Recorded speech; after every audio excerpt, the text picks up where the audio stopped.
আল্লাহু ওয়ালিয়ুল্লাযীনা আমানু, আমি আল্লাহ তাদের বন্ধু হয়ে গেছি যারা ঈমান এনেছে। এখন আল্লাহ যেহেতু ঈমানদারদের বন্ধু, আল্লাহ কি করবে বন্ধুর জন্য? ইখরিজুহুম মিনাজ যুলুমাতি ইলান নূর, তিনি অন্ধকার থেকে বের করে আলোর দিকে নিয়ে আসবে। আর আপনাদের কাছে ওয়াজ করা কি খুলনাবাসী সারা জীবন আল্লামা সাঈদী বলতেন, অন্ধকার মানে মানুষের তৈরি করা আইন, আর আলো মানে কোরআন।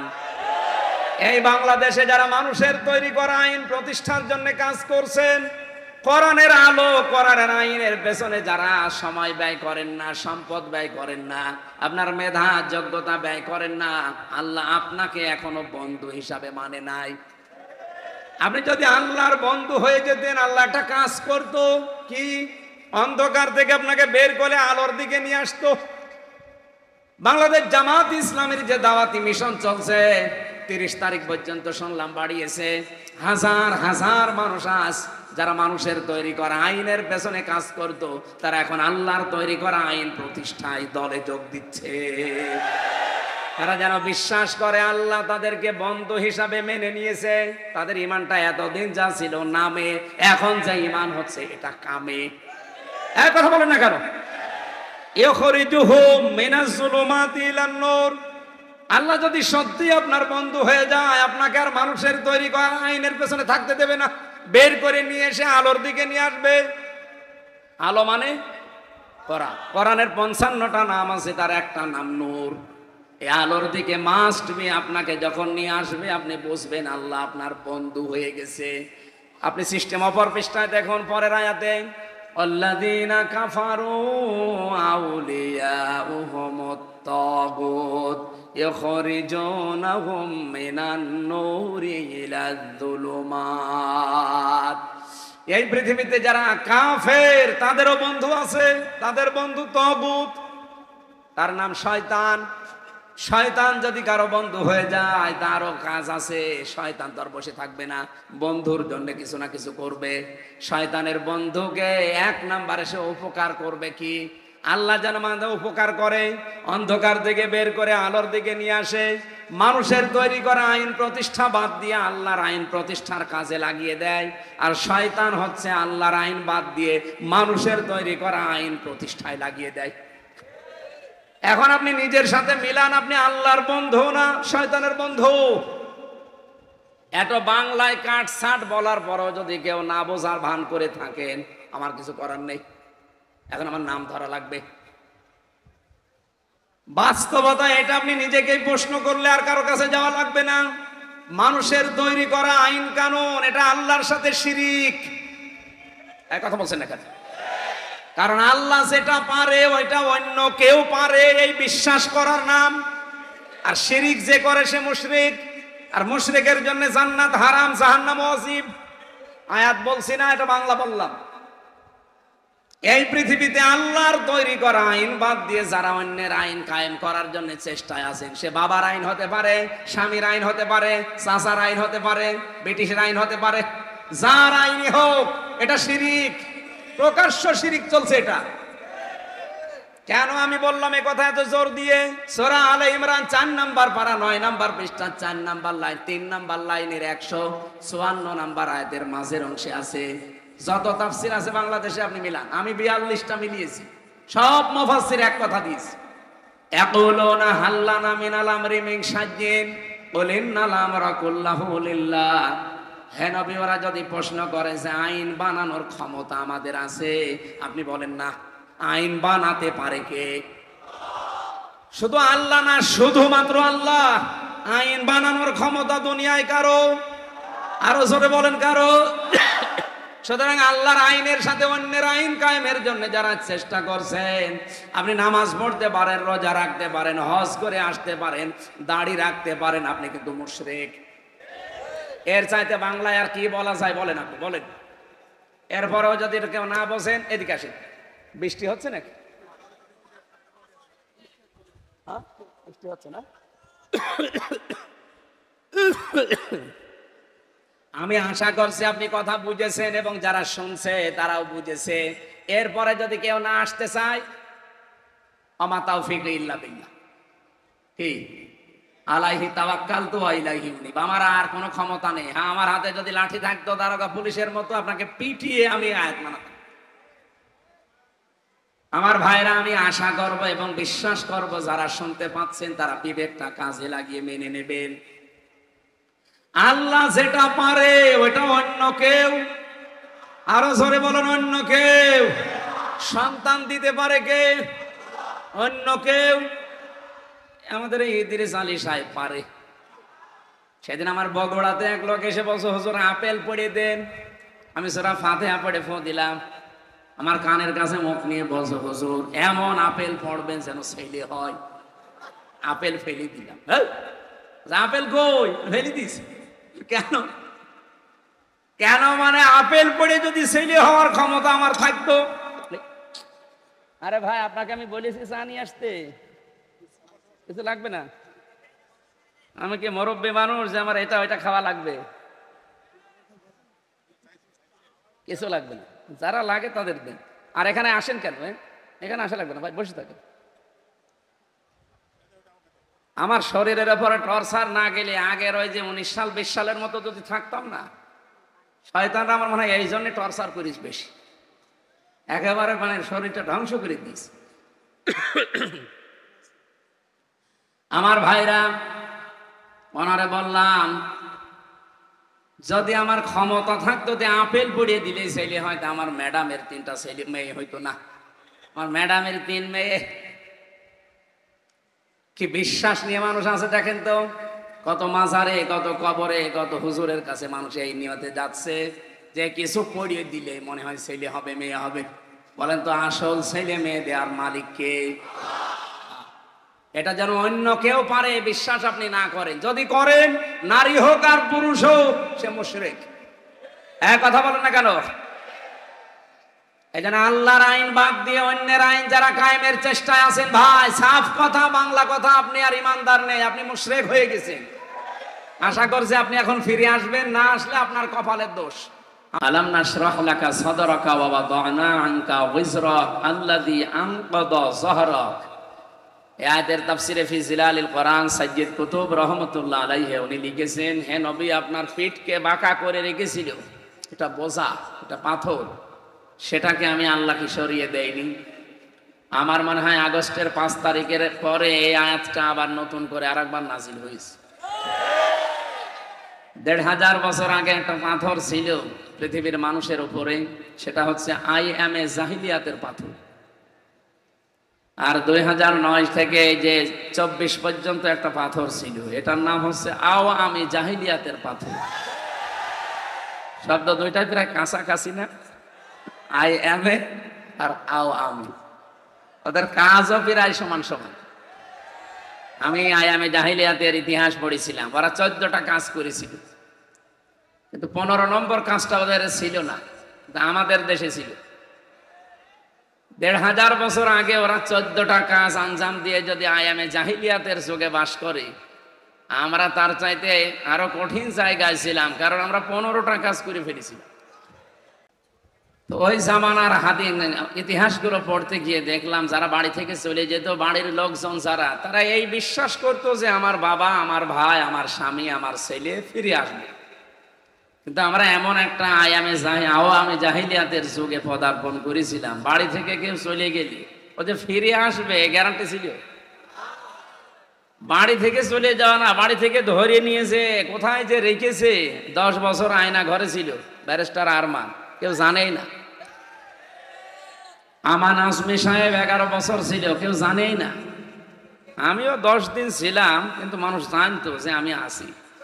তো ওরা এমন টর্চার করেছিল এই শরীরটার উপরে, মাথার চুল থেকে পায়ের তালু পর্যন্ত 1টা ইঞ্চি ওরা জায়গা বাকি দেয়। এই খুলনার এক অফিসার পেয়েছিলাম, আছে, নাম বললে আবার তো চাকরি চলে যাবে, এখন আছে। আমার মনে হয় 5 তারিখের পর থেকে আমার এই মোবাইল নাম্বার কোথায় পেয়েছে জানি না, কমপক্ষে 20 বার কল দিয়েছে, হুজুর কি, আর কিছু বলে না। তার মানে টান দেখেই বুঝি যে খুব বিপদে আছে। আমি রিমান্ডে যেরকম বিপদে ছিলাম মাটির নিচে, ওরাও এরকম বিপদে আছে, খুব চুরি করে এদিক ওদিক করে আসে। যাই থাক, যদি ভালো হওয়ার নিয়ত থাকে যে ভালো হয়ে যাবে, আর যদি আবার আপার কথা মতো শয়তানি লাগে তাহলে তো সমস্যা। এই জন্য আবেগে কেউ কান দেবেন না ভাই, বিবেকটা কাজে লাগাবেন। বহু মানুষ এখনো পর্যন্ত আমরা দেখছি আবেগে আছে, মনে করছে যেই আপা বলে যে চট করে আসতেছি, এ তখন লাফায়। আপনি কি গোপালগঞ্জের দিকে একটু তাকাতে পারেন না? পাশেই তো, পেছনে কি লাল হয়েছিল দেখেছি। ওই সময় শুনতাম গোপালগঞ্জ থেকে কেউ ঢাকায় গেলে বসে গেলে 300 টাকা, দাঁড়িয়ে গেলে 1000 টাকা। আমরা চাই না যে দেশে আর কারো পেছনে আবার ওরকম হয়ে যাক। কি কথা বলে না কেন? আপনারা যাই মনে করেন, বাংলাদেশ কিন্তু আগস্টের 5 তারিখের আগে আর নেই। সূরা আনআমের 45 নম্বর আয়াতের প্রথম অংশে আছে, আল্লাহ বলেন জালেমদের শিকড় কাটা হয়ে গেছে। কেটেছে কে? না না, আপনি আলেম কতিয়া, এটা মসুদ, এর ফাইল জানা আছে? আপনি আন্দাজ বললেন কেন? কথা বলবেন না, যারা আলেম আছে তারা জবাব দেবেন। আল্লাহ বলেন জালেমদের শিকড় কাটা হয়ে গেছে। কেটেছে কে? আবার আল্লাহ বলেন এর ফাইলই তো জানা নেই, কর্তাকে কেউ জানে না। আপনি দেখেননি আগস্টের 5 তারিখের পরে এই দেশে 630টা থানা, কম বেশি জালেমদের বাড়ি ঘর সেখানে ছিল, ভেঙেছে কে কেউ জানে না, কিন্তু ভাঙা হয়েছে। আমার কুষ্টিয়ার হানিফ সাহেবের বাড়ি, আপনি আগস্টের 5 তারিখে বিকাল বেলা যে দেখি পায়খানার প্যান পর্যন্ত খুলে নিয়েছিল। কি গো, ভাঙলো কে কেউ জানে না। এমনকি এখানে আল্লামা সাঈদীর জীবনের 2টা স্বপ্ন শুধু পূরণ হয়নি, বাকি যত স্বপ্ন তিনি দেখেছিলেন আল্লাহ সবগুলো পূরণ করেছেন।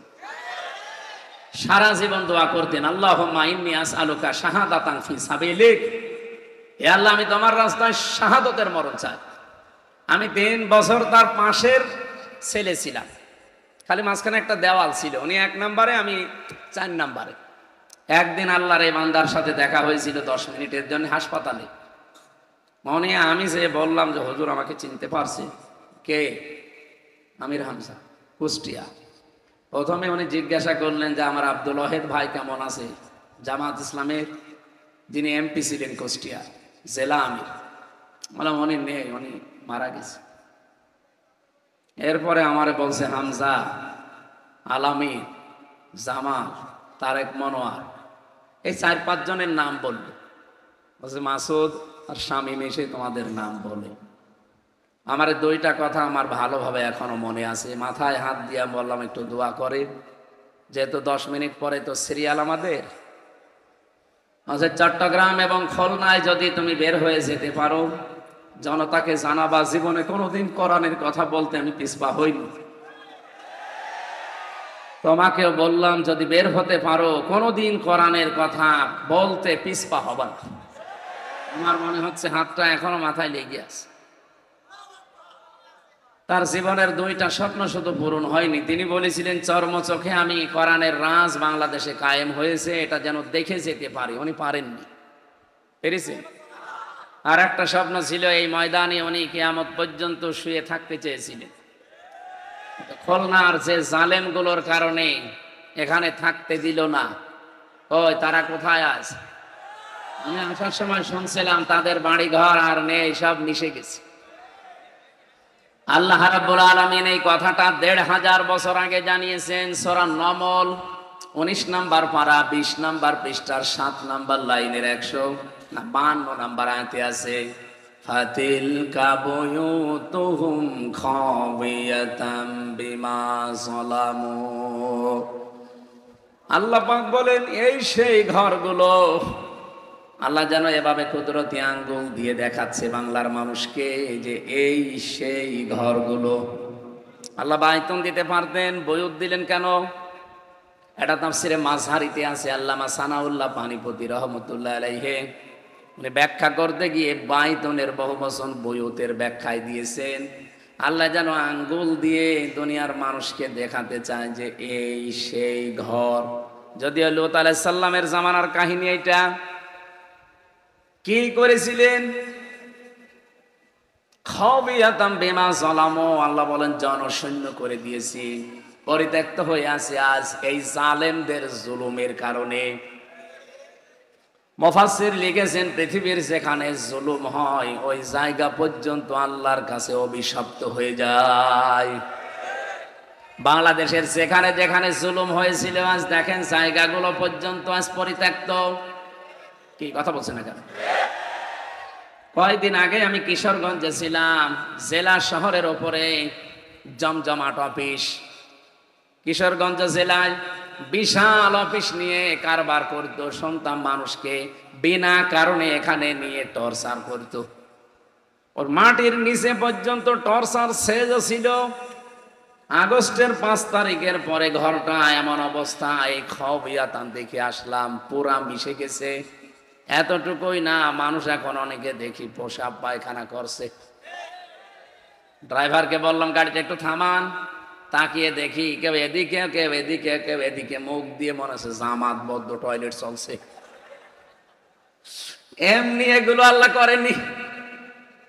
খাবিয়াতান বিমা যালামু, আল্লাহ পাক বলেন এগুলো আমি আল্লাহ একেবারে জনশূন্য পরিত্যক্ত করে দিয়েছি, উজাড় গৃহ বানিয়ে দিয়েছি এদের জুলুমের কারণে। এ পর্যন্ত যদি আয়াত শেষ হয়ে যেত আমি আয়াতটা পড়তাম না, এর পরের অংশ আমাদের জন্য।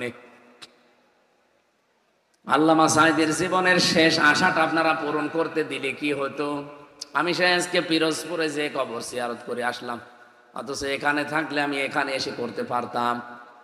বাংলাদেশ সহ বিশ্বের কত মানুষ কোরআনের মহব্বতে এসে অন্তত এই মাদ্রাসা দেখতে পারতো তার কবরের ওসিলায়। নেয়ামত আপনারা চিনতে পারেননি। লাইন শাকারতুম লাযিদান্নাকুম, যদি নিয়ামতের শুকরিয়া আদায় করো ওটা আবার বাড়িয়ে দেব। এই জন্য লামে তাকিদ নুনে সাকিলা, গ্যারান্টি দিয়ে আল্লাহ দিয়েছেন অবশ্যই আমি নিয়ামতের শুকরিয়া আদায় করলে বাড়িয়ে দেবই। আমার প্রশ্ন হচ্ছে, বিশ্ব নবীকে আল্লাহ পাঠালেন মক্কায়, অথচ কিয়ামত পর্যন্ত তিনি থাকবেন মদিনায়। মক্কার মানুষেরা বিশাল নিয়ামতের শুকরিয়া আদায় করে নাই। যারা শুকরিয়া আদায় করেছে আল্লাহ কিয়ামত পর্যন্ত তাদের কাছে রেখে দিয়েছে। যদিও উনি খুলনা বিভাগের সন্তান না, উনি বরিশাল বিভাগের সন্তান। খুলনা বিভাগের মানুষের জন্য যা করে গেছে এটা ভোলার মতো, ঋণ শোধ করার মতো। আমি গতকালকেও খুলনা বিভাগ ছিলাম বরিশালে, তার আগের দিনও বরিশালে। ওই সমস্ত জেলার চাইতে নিজেদের বিভাগ নিজেদের জেলার চাইতে তিনি আমাদের খুলনাবাসীর জন্য আরো বেশি কিছু করলেন। এতটুকু আশাই তো ছিল যে এখানে তিনি কিয়ামত পর্যন্ত ঘুমিয়ে থাকবেন, কেন দিলেন না? নিয়ামতের শুকরিয়া আদায় করলে আল্লাহ নিয়ামত বাড়িয়ে দেয়।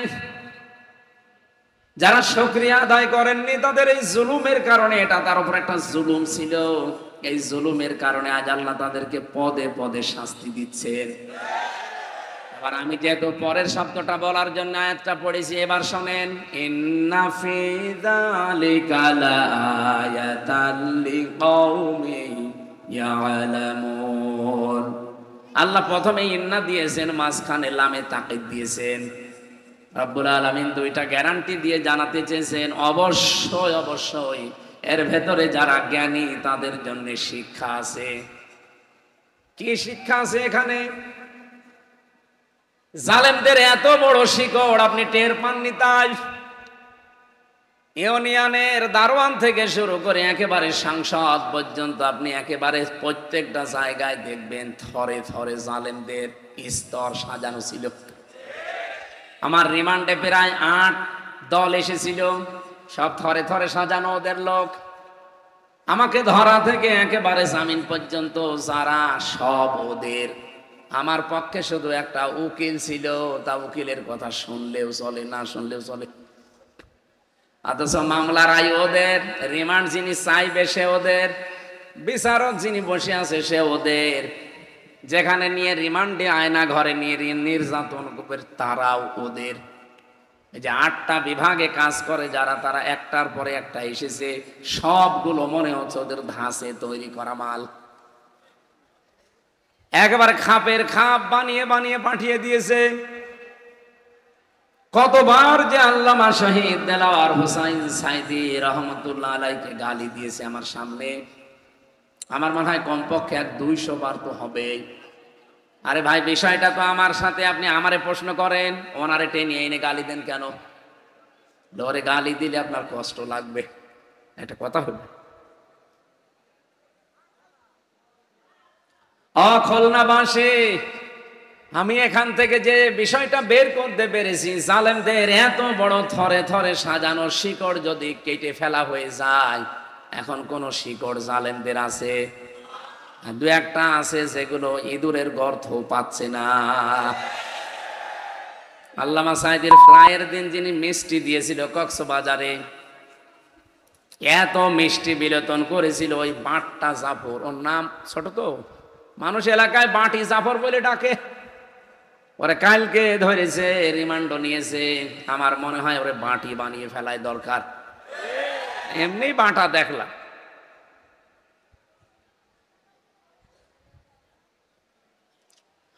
খুলনাবাসী, এবার আমার শিক্ষাটা বলি, রেকর্ড হচ্ছে তো, সারা বাংলাদেশে লাইভ চলছে, সবাইকে জানাই, জালেমদের এত শিকড় আল্লাহ কেটে ফেলে আমাদেরকে যেটা দিতে চান, আমি তাকিদ দিয়ে ভালো করে শোনেন।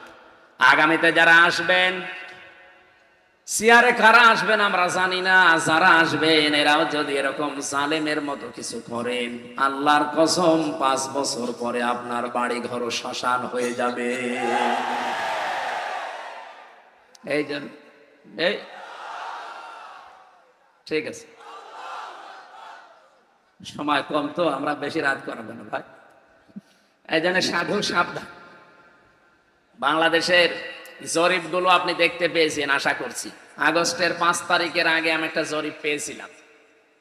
এগুলো তো আর আমরা বানাইনি, খ্রিস্টানরা বানিয়েছে। মাইক্রোসফট, পৃথিবীতে 257টা রাষ্ট্র আছে, তার ভেতরে বাংলাদেশ সবচাইতে বড় রাষ্ট্র। আমি কয়েকদিন আগে মালয়েশিয়া ছিলাম, ওইটাও বাংলাদেশের সাথে 5 ডবল বড়। সৌদি আরবে গিয়েছিলাম, ওটা বাংলাদেশের সাথে 14 ডবল বড়। এই যে ইন্ডিয়াতে তো বহু জায়গায় গেছি, এটা চাইতে ওইটা 29 ডবল বড়। আমেরিকা বাংলাদেশের 59 ডবল বড়। 59টা বাংলাদেশ জোড়া দিলে যত বড় হবে, একটা দেশ অত বড়। ওদের তুলনায় আমাদের এই দেশ একটা পাড়া না, একটা গ্রাম।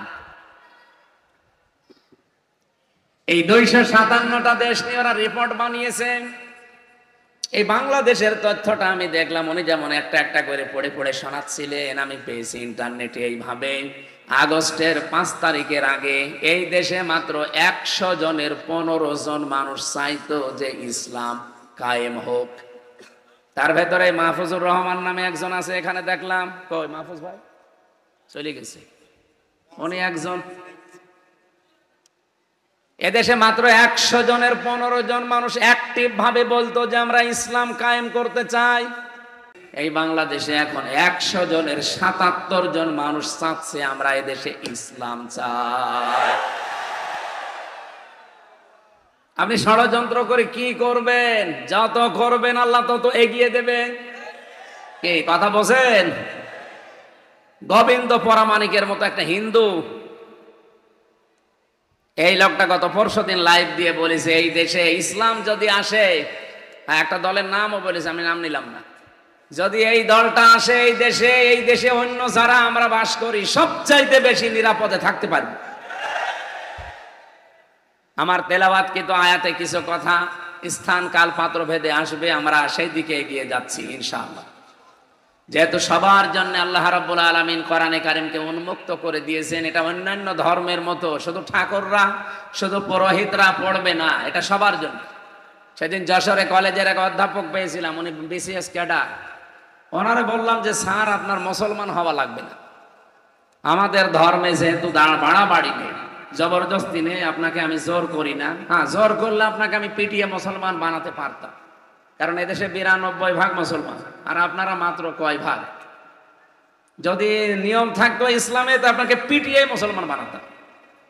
আপনার বিবেক আছে, আপনি বিবেক কাজে লাগান না। যেহেতু আমাদের ধর্মে এটা নেই, আপনাকে আমি আহ্বান জানাচ্ছি, আমাদের ধর্মীয় গ্রন্থ কোরআন, এটা আপনি শুধু বুঝে বুঝে পড়বেন। পুরাটা ইংরেজিতে পড়েন, বাংলায় পড়েন, যে কোনো ভাষায় আপনি তো ক্যাডার পড়েন। 3 মাস পরে দেখি লোকটা নিজেই মুসলমান হয়ে গেছে। বিসমিল্লাহির রহমানির রহিম। ইন্নামা ওয়ালিয়্যুকুমুল্লাহু ওয়া রাসূলুহু ওয়াল্লাযীনা আমানু ইলা আখির আয়াত। কোন সূরা পড়লাম জানো? মায়েদা। জোরে বলেন কি? মায়েদা মানে দস্তরখানা, খাবারের প্লেট।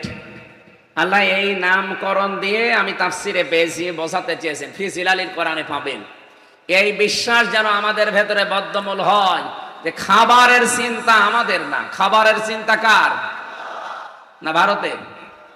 ওরা তো আমাদেরকে ভয় দেখিয়েছিল না, যে না খাইয়ে মারবো। মনে হচ্ছে যে ওদেরকে আমরা বিশ্বাস করে বসে আছি যে আপনারাই আমাদের সব কিছু খাওয়া। কয়েকজন বলতেছিল এই কথা যে এদেরকে আমরা কিছু না দিলে না খেয়ে মারা যাবে। অলরেডি আমরা দেখেছি ওদের বর্ডার এলাকাগুলোতে ওদের পেঁয়াজ আলু পচে পচে নষ্ট হয়ে যাচ্ছে। আপনারা যত চাপাবাজি করেন, বুবু আর এখন নেই, বুবুর জন্য আপনারা চাপাবাজি করতেন, বুবুই তো আপনাদের কাছে। সুতরাং চাপাবাজি করে আর এই দেশের মানুষকে দাবিয়ে রাখা যাবে না। এখন আমাদের ব্যবসা চলছে তুরস্কের সাথে, চীনের সাথে, পাকিস্তানের সাথে, সৌদি আরবের সাথে। আপনি দেখেন এমন একটা প্রতিবেশী এরা, তাম পৃথিবীতে এখন 2টা জাতি নিকৃষ্ট, একটা ইহুদি আর একটা এই মুশরিকরা। সব হিন্দু না ভাই, সব হিন্দু খারাপ না, কিন্তু মুশরিক যারা উগ্রপন্থী, যারা জঙ্গি, বিশেষ করে এই মোদির মুরিদ যারা, এগুলো যে মানুষের তালিকায় আর নেই এটাও মাইক্রোসফট জানিয়েছে। তাম দুনিয়ায় সবচাইতে বেশি ডেঞ্জার এবং নিকৃষ্ট মানুষ হচ্ছে উগ্রপন্থী, এখন যারা আল্লাহর ঘরগুলো ভেঙে দিচ্ছে। ও শয়তানরা আজকেও আল্লাহর একটা ঘর ভেঙেছে, দেখেছেন না? 12:30টার দিকে আজকেও একটা ঘর ভাঙছিল। আমি যে হাদিস পড়েছিলাম আপনাদের কি মনে আছে? মানিদ দাগা মা লাইসা লাহু ফালাইসা মিন্না ওয়ালিয়াতাবাওয়া মাকআদাহু মিনান নার। ভালো করে শুনেন, এই হাদিসকে আমি বানালাম। হাদিসের বাংলা হচ্ছে, কোন ব্যক্তি যদি এমন জিনিসের দাবি করে যে জিনিসের প্রকৃত মালিক সে নয়। আমি আবার বলছি, মানিদ দাগা মা লাইসা লাহু, কোন ব্যক্তি যদি এমন জিনিসের দাবি করে যে জিনিসের প্রকৃত মালিক সে না, ফালাইসা মিন্না, 1 নম্বরে তার শাস্তি হচ্ছে সে আমার দলভুক্ত না। ওই দিন থেকে সে নবীর উম্মত থেকে বের হয়ে গেল। কি বুঝলেন আপনি? আজকে যে ঘরগুলো ভেঙ্গে ভেঙ্গে আপনারা আহ্বান জানাচ্ছেন, না ওদের তো আপনারা বলা ঠিক না, তোরা। কারণ শয়তানদের সম্মান দিলে আমার আল্লাহর আরো কষ্ট পাবে। এই শয়তানগুলো পৃথিবীর মানুষ মাটির নিচে পায় তেল, গ্যাস, সোনা, রূপা, আর ওরা সব মাটির নিচে পায় কি? খালি মন্দির পায়। তাও যেখানে সেখানে মন্দির পায় না, শুধু মসজিদের নিচে পায়। আমার যদি ক্ষমতা থাকতো না, একবারে আগা থেকে গোড়া পর্যন্ত পিটাতাম। মুসলিম আইন করে আমাদের এই যে ওয়াকফ আইন, অবৈধ আইন করে আমাদের বাপ দাদাদের দেওয়া হাজার হাজার বিঘা জমি জায়গা এখন তারা দখল করে নিচ্ছে। আজকেও 3টা মাদ্রাসায় তালা লাগিয়েছে। আমার মনে হচ্ছে এগুলো যদি বিশ্বের 57টা মুসলিম রাষ্ট্রের প্রধানরা এখনো জেগে না ওঠে, কয়দিন পরে দেখেন এ দেশের কি হয়।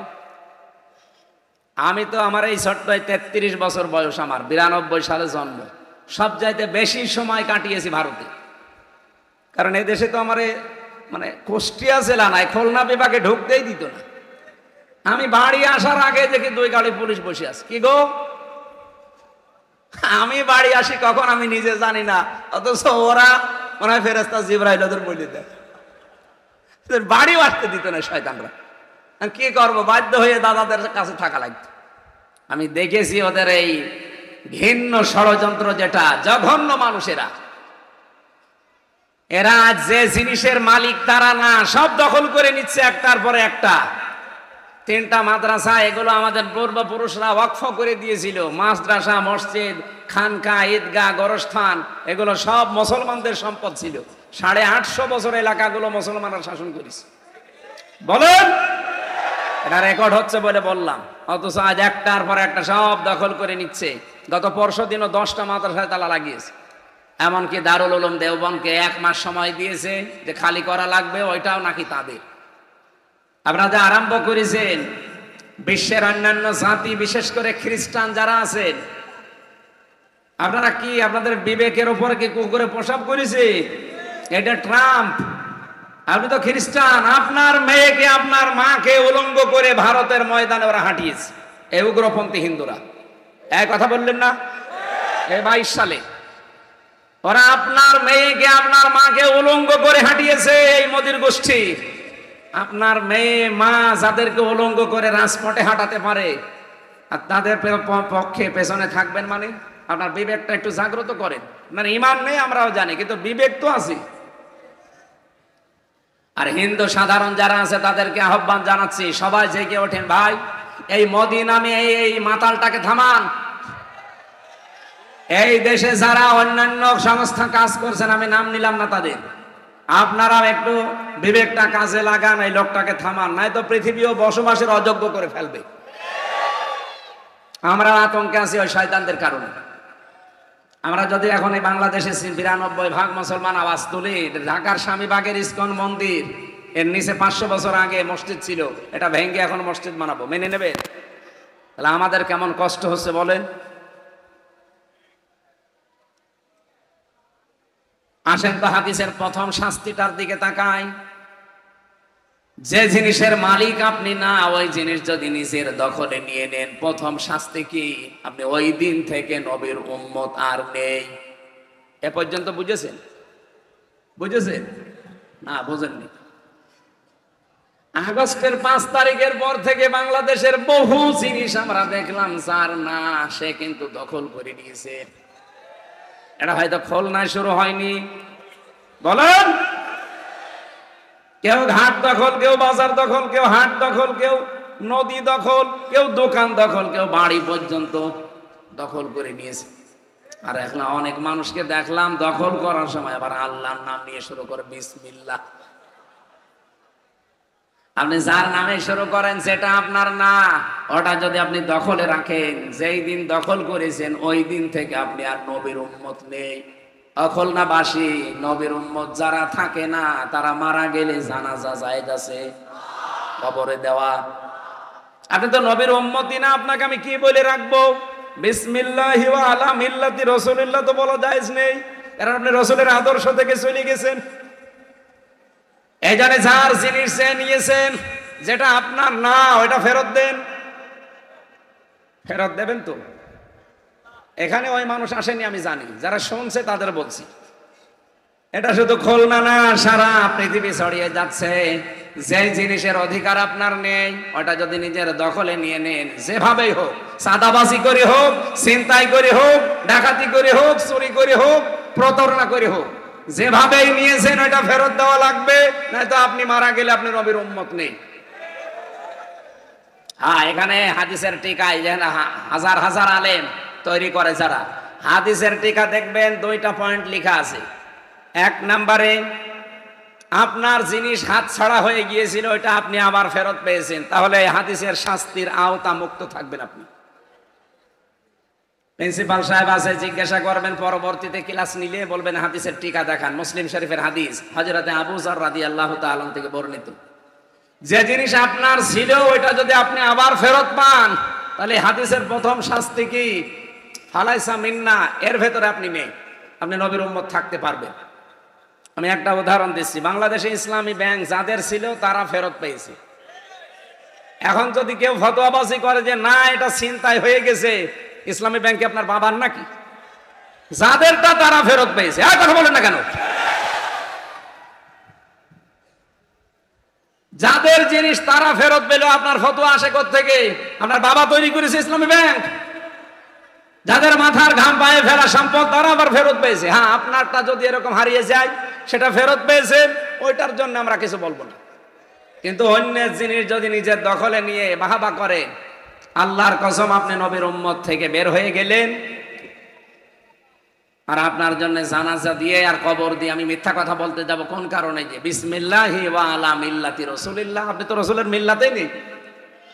2 নাম্বার শাস্তিটা আরো কঠিন, এটা না বলি, এটা আমাদের জন্য না। ওয়ালিয়াতাবাওয়া মাকআদাহু মিনান নার, সে যেন জাহান্নামে একটা নিজের স্থান তৈরি করে নিল। আজ ইসরায়েল ওদেরকে 1940 সালে থাকতে দিয়েছিল, এই যে রোহিঙ্গাদের যেমন থাকতে দিয়েছি, ফিলিস্তিনের মুসলমানরা দয়া করে ঈমানের কারণে তাদের থাকতে দিয়েছিল। তাদের গায়ে কোনো কাপড় নেই, পায়ে কোনো স্যান্ডেল নেই, খালি গায়ে খালি পায়ে ঘুরে বেড়াচ্ছিল তামাম দুনিয়া, কেউ নেই। ওরা মানবতার খাতিরে থাকতে দিল, আর শয়তানরা এখন তাদেরকে উচ্ছেদ করছে। সুতরাং যে জিনিস যার ছিল না সে যদি দখল করে নেয়, ওর প্রথম শাস্তি সে নবীর উম্মতে নেই, দ্বিতীয় শাস্তি সে জাহান্নামে নিজের স্থান একটা তৈরি করে নিয়েছে। বলেন নাউজুবিল্লাহ। আমার কথা ছিল মায়েদা মানে দস্তরখানা, খাবারের প্লেট, খাজানসি। আল্লাহ আমাদেরকে এই নামকরণ দিয়ে বোঝাতে চেয়েছেন, আমার বান্দা বান্দি খাবার নিয়ে কোনো টেনশন তোমার দরকার নেই। তুমি দুনিয়ায় যাওয়ার 50,000 বছর আগে কতটুকু খাবে, কতটুকু পড়বে, এটা আমি লিখে পাঠিয়েছি। সুতরাং যেটা নিয়ে চিন্তা করা দরকার ওইটা কি? বলেন বলেন, ঈমান। এইটা নিয়ে চিন্তা করা দরকার। আল্লাহ জানে শুরু করেছেন, ইন্নামা ওয়ালিয়ুকুমুল্লাহু ওয়া রাসূলুহু ওয়াল্লাযীনা আমানু। অবশ্যই এই যে মা শব্দটা ইন্নার পরে যদি যোগ হয়, যারা আরবি গ্রামার পড়ে পড়ায়, বালাগাত মান থেকে প্রায় 13টা কায়দা লেখা আছে এই মা দিয়ে। আমি আলেমদের জন্য বলছি, বাংলা অর্থ দাঁড়াবে ইন্নার পরে মা আসলে কেবলমাত্র, শুধুমাত্র, একমাত্র। আল্লাহ বলতে চেয়েছেন একমাত্র, শুধুমাত্র, কেবলমাত্র এই পৃথিবীতে তোমাদের অভিভাবক, তোমাদের বন্ধু, 3টা মানুষের নাম, 3টা জিনিসের নাম আমরা এখানে পেয়েছি। তোমাদের একমাত্র কেবলমাত্র বন্ধু হবে কে? আমি আল্লাহ। আরো জোরে বলেন। 2 নম্বরে রাসূলুহু, তোমাদের বন্ধু হবে রাসূলুল্লাহ। 3 নম্বরে আল্লাযীনা আমানু, তোমাদের ভেতরে যারা ঈমানদার, এই মানুষগুলো তোমাদের বন্ধু হবে। এখন ঈমানদার তো বাংলাদেশে অভাব নেই, যেহেতু 92% আমরা মুসলমান দাবি করি। তাহিরি তো ঈমানদার দাবি করছে, কথা বলছেন না? অথচ শিরিকের যত কাজ কারবার তারে দিয়ে আরম্ভ হয়। এই যে জিকির থেকে আরম্ভ করেন আপনি, জিকির একটা ইবাদত, এখানে শিরিক ঢুকিয়েছে তারা। আল্লামা সাঈদী সারা জীবন আপনি দেখেছিলেন, উনি জিকিরের আলোচনা করলেই বলতেন 4টা শব্দ জিকিরের। আলেমদেরকেও জিজ্ঞাসা করেন, সুবহানাল্লাহ, আলহামদুলিল্লাহ, লা ইলাহা ইল্লাল্লাহ, আল্লাহু আকবার। এর বাইরে জিকিরের শব্দ নেই, যদি থাকে ওগুলো দোয়া দরুদ। অথচ কত দরবার থেকে আজ জিকিরের আওয়াজ আসতেছে, ইয়ালি বাবা, কেল্লা বাবা, ফতে বাবা, শালি বাবা। এগুলো কি এই 4টার ভেতরে আছে? বলেন। এই জিকির গুলো যারা আবিষ্কার করছেন, যারুল্লাযীনা ইলহিদুনা ফি আসমাই, যারা আল্লাহর নামকে ইলহাদ করে। ইলহাদ মানে পরিবর্ধন করে দেয়, এমনকি আল্লাহর নাম পাল্টিয়ে ফেলে। এই মানুষগুলোর সাথে তোমরা ডাকবা না। এটা রেকর্ড হওয়ার কারণে সামাম পৃথিবীর মানুষকে বলছি, এই 4টার বাইরে জিকির করবেন না। কালকে আমি সরমনার ময়দানে ছিলাম প্রায় 2 ঘন্টা, সরসিনার ময়দানে ছিলাম প্রায় 2 ঘন্টা, এনএস কামিল মাদ্রাসায় গিয়েছিলাম, পুরাটা দেখলাম সারাদিন। কালকে ওইগুলো করেছি। আহ্বান জানাচ্ছি আপনাদেরকে, আপনি সরমনা যান, আটরশি যান, সরসিনা যান, এনএস কামিল মাদ্রাসায় যান, আর দারুল কোরআন সিদ্দিকিয়া খুলনায় আসেন, চট্টগ্রামের বাইতুল শরফে যান, যেখানেই যান এই 4টা শব্দের বাইরে যদি জিকির দেয়, ওই দরবারে আর যাবেন না। এই কথা বলেন না কেন? কত মানুষ কিন্তু উলট পালট জিকির বানিয়েছে, কত শব্দ দিয়ে তাদেরকে 50টা বছর আল্লাহর বান্দা বুঝিয়েছে, এরপরও তারা মানতে রাজি না। কারণ এগুলো মেনে নিলে বাপ দাদার বানানো ব্যবসা আর থাকে না। আল্লাহ যে ইলহিদুনা ফি আসমাই দিলেন, খেয়াল করেছেন একটা? আল্লাহর নামকে আপনি অর্ধেক করেও ডাকতে পারবেন না। কেউ যদি বলে সুবহান সুবহান, না, আপনার জিকির হয়নি। সুবহান আল্লাহ বলা লাগবে, আলহামদ হবে না, আলহামদুলিল্লাহ বলা লাগবে। এক কথা বলছেন না কেন? আল্লাহু আল্লাহ না, আল্লাহু আকবার বলা লাগবে। লাইলা লাইলা লাইলা না, লা ইলাহা ইল্লাল্লাহ বলা লাগবে। আমি কি এগুলো বানিয়ে বলছি? সুতরাং শিরিক যারা করেন তারাও আজ ইমানদার দাবি করছেন। 92% মুসলমানের দেশে ইমান আছে কাদের? আল্লাহ এখানে 3টা পয়েন্ট দিয়েছেন। যদি এই 3টা গুণ কারো ভেতরে থাকে সেই ইমানদার, তাদেরকে তোমরা দুনিয়ায় বন্ধু হিসাবে গ্রহণ করবা। আমি আয়াতটা পড়ার পরে চিন্তা করেছিলাম আল্লাহ বন্ধুর কথা কেন বললেন। এটা তাফসিরে তাবারির ভেতরে পাবেন।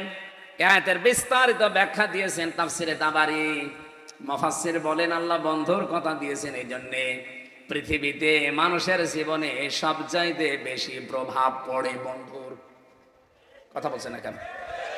আমাদের যেটা পালিয়েছে ওটা অত খারাপ হইতো না যদি বন্ধু মোদির প্রভাব না পড়তো। ওইটা একটা শয়তান, ওই শয়তানের প্রভাব পড়ার কারণে এটাও শয়তান হয়ে গেছে।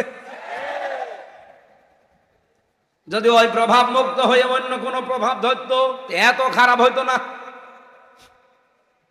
প্রভাবে খারাপ করে ফেলেছে। আবার ওনাকে উস্কানি দেওয়ার জন্য সারা জীবন শোনাচ্ছে।